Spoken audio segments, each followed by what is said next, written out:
আমন্ত্রণ জানাচ্ছি আপডেট সংবাদে। শুরুতেই জানিয়ে দিব গুরুত্বপূর্ণ শিরোনাম, এরপরেই থাকবে বিস্তারিত।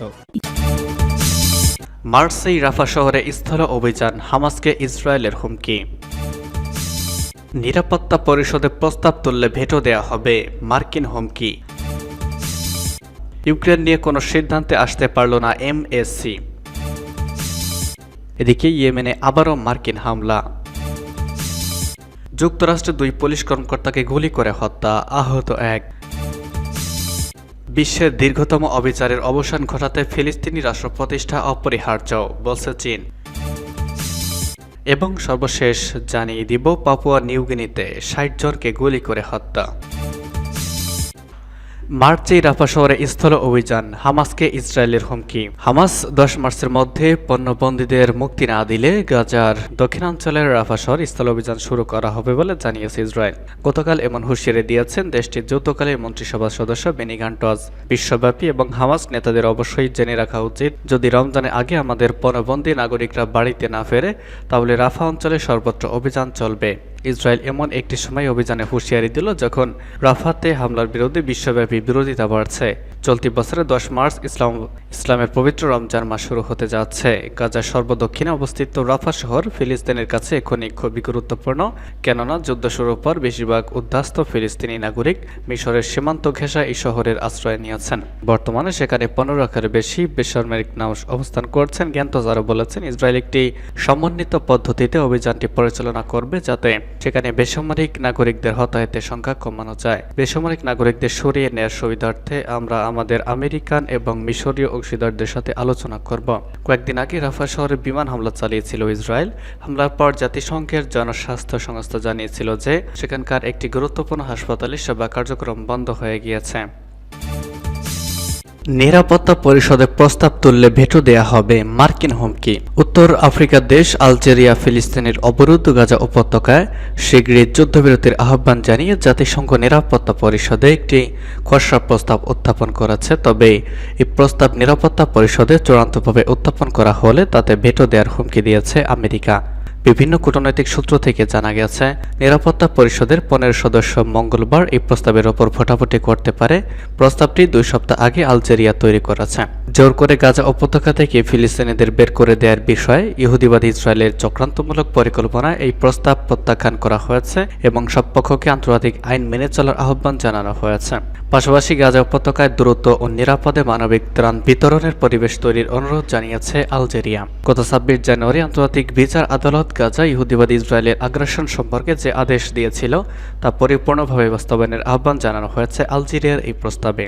কিন্তু জাতিসংঘে নিযুক্ত মার্কিন রাষ্ট্রদূত লিন্ডা থমাস গ্রিনফিল্ড গতকাল একটি বিবৃতিতে বলেছেন, নিরাপত্তা পরিষদের বৈঠকে প্রস্তাব তোলা হলে তা পাশ করা হবে না। তিনি বলেন, এই প্রস্তাবকে সমর্থন করবে না আমেরিকা। মার্কিন সরকার একদিকে গাজা যুদ্ধবিরতির জন্য মিশর ও ফ্রান্সের আলোচনায় যোগ দিয়েছে, অন্যদিকে তারা আলজেরিয়ার তোলা যুদ্ধবিরতির প্রস্তাবে ভেটো দেওয়ার হুমকি দিচ্ছে। এর মধ্য দিয়ে ফিলিস্তিন ইস্যুতে আমেরিকার দ্বিমুখী নীতি নতুন করে পরিষ্কার হলো। ইউক্রেন নিয়ে কোনো সিদ্ধান্তে আসতে পারল না এমএসসি। মিউনিক সিকিউরিটি কনফারেন্সে চেয়ে থাকলো 3টি বিষয়: নাভালনির মৃত্যু, ইউক্রেন পরিস্থিতি এবং ইউরোপীয় ইউনিয়নের উপর হামলার আশঙ্কা। প্রথম দিন দুপুরের মধ্যে গোটা বিশ্ব থেকে এমসিএসসিতে যোগ দিতে আসা প্রতিনিধিদের সেলফোনে চলে এলো সাইবেরিয়ার জেলে বন্দী অ্যালেক্সি নাভালনির মৃত্যুর খবর। তারপর এমএসসি এর 60তম বৈঠকে অন্যতম প্রধান আলোচ্য বিষয় হয়ে থাকলো নাভালনির মৃত্যু এবং সংশ্লিষ্ট বিষয়গুলো। যদিও আয়োজকরা চেষ্টা করেছিলেন বিশ্বের সামনে যে সংকট এসেছে তার সবগুলো নিয়ে যাতে বেশি আলোচনা হয় তার জন্য। এমএসসি বৈঠকের অলিন্দ এবং আশেপাশের ক্যাফেতে আলোচনার কেন্দ্রে ছিল দুটি নাম, পুতিন ও ট্রাম্প। সপ্তাহের শেষে পুতিন পূর্ব ইউক্রেনের শহর দখল করে নিতে পেরেছেন, আর ট্রাম্পের সমর্থকরা হাউস অব রিপ্রেজেন্টেটিভসে ইউক্রেনের জন্য সামরিক সাহায্যের প্রস্তাব অনুমোদন করেন। বৈঠকে যোগ দিয়েছিলেন মার্কিন ভাইস প্রেসিডেন্ট কমলা হ্যারিস। তিনি বলেছেন, বাইডেন ও তিনি চেষ্টা করেছেন যাতে ওই প্রস্তাব হাউস অব রিপ্রেজেন্টেটিভে পাশ হয়, কিন্তু এখন পর্যন্ত প্রস্তাব শুধু সেনেটেই পাশ হয়েছে। কমলা হ্যারিস জেলেনস্কিকে বলেছেন, আপনার দেশের জন্য এবং গোটা বিশ্বের জন্য ঝুঁকি ক্রমশ বাড়ছে। বাড়ছে। সম্মেলনের মূল বৈঠকের বাইরে জেলেনস্কির সঙ্গে আলাদা করে কথা বলেছেন হ্যারিস। এরপরে জেলেনস্কির সঙ্গে সংবাদ সম্মেলনে তিনি বলেছেন, আমেরিকার স্বার্থে ইউক্রেনকে সাহায্য করাটা জরুরি। মার্কিন সেনেটের সঙ্গে আলোচনার সময় জেলেনস্কি বলেছেন, ইউক্রেন মার্কিন অস্ত্র গোলাবারুদের ওপর নির্ভরশীল। তার সেনার আরও কামান, গোলাবারুদ, দূরপাল্লার অস্ত্র, এয়ার ডিফেন্স ব্যবস্থা প্রয়োজন। কিন্তু প্রেসিডেন্ট বাইডেন এখন জেলেনস্কির দাবি পূরণ করতে পারবেন কিনা সেটাই প্রশ্ন। কারণ হাউস অব রিপ্রেজেন্টেটিভসে রিপাবলিকানরা সংখ্যাগরিষ্ঠ। ট্রাম্প ঘনিষ্ঠ রিপাবলিকান নেতা JD ভান্স ওহিওতে বলেছেন, ইউক্রেন সমস্যার সমাধানের ক্ষেত্রে কোনো স্পষ্ট নির্দেশনা। ইয়েমেনে আবারও মার্কিন হামলা।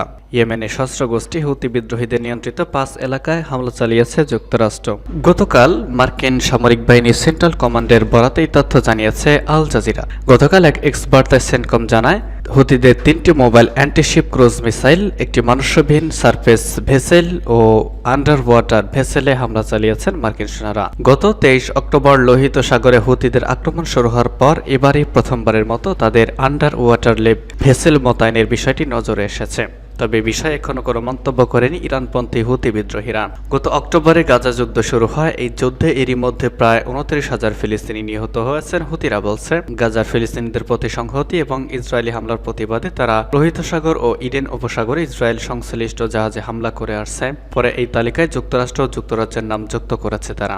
মার্কিন সেনা সদর দপ্তরের তথ্য অনুযায়ী গত 19 নভেম্বর থেকে লোহিত সাগর ও ইডেন উপসাগরে 30টির বেশি জাহাজে হামলা চালিয়েছে হুতিরা। তাদের হামলার ভয়ে বেশিরভাগ জাহাজ কোম্পানি গুরুত্বপূর্ণ এই 2 নৌপথ এড়িয়ে গন্তব্যে পাড়ি দিচ্ছে। এতে পরিবহন ব্যয় বেড়ে যাওয়ায় বড় ধরনের ক্ষতির মুখে পড়েছে পশ্চিমারা। হুতিদের এসব হামলার জবাবে ইয়েমেনে ইরানপন্থী এই গোষ্ঠীর সামরিক স্থাপনা একের পর এক পাল্টা হামলা করে আসছে যুক্তরাষ্ট্র ও যুক্তরাজ্য। যুক্তরাষ্ট্রের 2 পুলিশ কর্মকর্তাকে গুলি করে হত্যা, আহত 1। বিপদগ্রস্ত একটি পরিবারকে সাহায্য করতে গিয়ে গুলিতে নিহত হয়েছেন যুক্তরাষ্ট্রের 2 পুলিশ কর্মকর্তা ও একজন প্যারামেডিক। গতকাল মিনেসোটার বার্নসভিলে এই ঘটনা ঘটেছে। কর্তৃপক্ষ জানিয়েছে, একটি বাড়িতে ঝামেলা চলছে এবং সেখানে বেশ কয়েকজন শিশু রয়েছে। খবর পেয়ে ঘটনাস্থলে ছুটে গিয়েছিলেন পুলিশ কর্মকর্তারা। মিনেসোটার গভর্নর টিম ওলজ জানান, একটি পরিবার বিপদে রয়েছে। ফোনে এমন খবর পেয়ে ঘটনাস্থলে গিয়েছিলেন 27 বছর বয়সী 2 পুলিশ কর্মকর্তা। তাদের সঙ্গে ছিলেন 40 বছর বয়সী একজন প্যারামেডিকও। কিন্তু সেখানে গেলে তাদের উপর গুলি ছুড়ে এক বন্দুকধারী, এতে 3 জনই নিহত হয়। পরে পুলিশের সঙ্গে বন্দুক যুদ্ধে হামলাকারী প্রাণ হারিয়েছেন। বাড়িটি থেকে 7 জন শিশুকে নিরাপদে উদ্ধার করা হয়েছে। গতকাল রাতে এক সংবাদ সম্মেলনে গভর্নর বলেছেন, এটি হৃদয় বিদারক ঘটনা। বিশ্বের দীর্ঘতম অবিচারের অবসান ঘটাতে ফিলিস্তিনি রাষ্ট্র প্রতিষ্ঠা অপরিহার্য বলছে চীন। চীনের পররাষ্ট্রমন্ত্রী ওয়াং ই বলেছেন, স্বাধীন ফিলিস্তিনি রাষ্ট্র প্রতিষ্ঠার জন্য আরও অনেক কিছু করার প্রয়োজন রয়েছে এবং একমাত্র স্বাধীন রাষ্ট্র প্রতিষ্ঠার মধ্য দিয়ে বিশ্বের দীর্ঘস্থায়ী সমস্যার সমাধান ঘটানো সম্ভব। জার্মানি মিউনিক নিরাপত্তা সম্মেলনে গতকাল তিনি বলেন, প্রজন্মের পর প্রজন্ম ধরে ফিলিস্তিনি জনগণ উদ্বাস্ত অবস্থায় দিন যাপন করছে এবং তারা আজ পর্যন্ত মাতৃভূমিতে ফিরতে পারেনি। এটা পৃথিবীতে সবচেয়ে দীর্ঘস্থায়ী অবিচার। গাজা এবং ইহুদিবাদী ইসরায়েলের মধ্যে চলমান সংঘাতের কথা উল্লেখ করে এই সংঘাতের মূল কারণ শনাক্ত করার উপর গুরুত্ব আরোপ করেছেন চীনা পররাষ্ট্রমন্ত্রী। তিনি বলেছেন, সংঘাতের কারণ দূর করতে পারলে মধ্যপ্রাচ্যে শান্তি আসতে পারে। ওয়াং ই দ্রুত গাজায় যুদ্ধবিরতির আহ্বান জানান। গত 7 অক্টোবর থেকে ইহুদিবাদী ইসরায়েলের আগ্রাসনে গাজায় যে হাজার হাজার বেসামরিক ফিলিস্তিনি নাগরিক শহীদ হয়েছেন, তাদের হত্যাকাণ্ডের ব্যাপারে গভীর উদ্বেগ প্রকাশ করেছেন চীনা পররাষ্ট্রমন্ত্রী। তিনি বলেছেন, 21 শতকের এই দিনে এমন পরিস্থিতি কোনোভাবেই গ্রহণযোগ্য নয়। এই অবস্থায় আমাদের উচিত ফিলিস্তিনি সংকটের সঠিক সমাধানের আহ্বান জানানো, যা গত 70 বছরের বেশি সময় ধরে চলে আসছে। চীনা পররাষ্ট্রমন্ত্রী বলেন, চলমান পরিস্থিতিতে মধ্যপ্রাচ্যে স্থিতিশীলতা ফেরানোর ক্ষেত্রে চীন একটি ফ্যাক্টর এবং সেখানে মধ্যস্থতাকারীর ভূমিকা পালন করতে প্রস্তুত রয়েছে বেইজিং। এবং সর্বশেষ জানিয়ে দিব, পাপুয়া নিউগিনিতে 60 জনকে গুলি করে হত্যা। পাপুয়া নিউগিনির প্রত্যন্ত পার্বত্য অঞ্চলে অতর্কিত হামলায় অন্তত 64 জনের মৃত্যু হয়েছে। স্থানীয় বিভিন্ন ক্ষুদ্র নৃগোষ্ঠীর মধ্যে সংঘর্ষের ঘটনা ঘটেছে। এলাকায় দীর্ঘদিন ধরে সংঘর্ষ চলছে। অবৈধ আগ্নেয়াস্ত্র সংঘর্ষকে আরও মারাত্মক করে তুলেছে। পাপুয়া নিউগিনি প্রশান্ত মহাসাগরের একটি দ্বীপরাষ্ট্র। দেশটির পুলিশের একজন মুখপাত্র বিবিসিকে বলেছেন, এনগা প্রদেশে বিরোধের সময় নিহতদের গুলি করে হত্যা করা হয়েছিল গত সপ্তাহের শেষে। বিবিসির প্রতিবেদনে বলা হয়েছে, এবছরের সবচেয়ে ভয়াবহ হত্যাকাণ্ড এটি। রাজধানী পোর্ট মরেসবির প্রায় 600 কিলোমিটার উত্তর পশ্চিমে ওয়াকবা শহরের কাছে ঘটনাস্থলে গিয়ে মৃতদেহ উদ্ধার করেছে পুলিশ।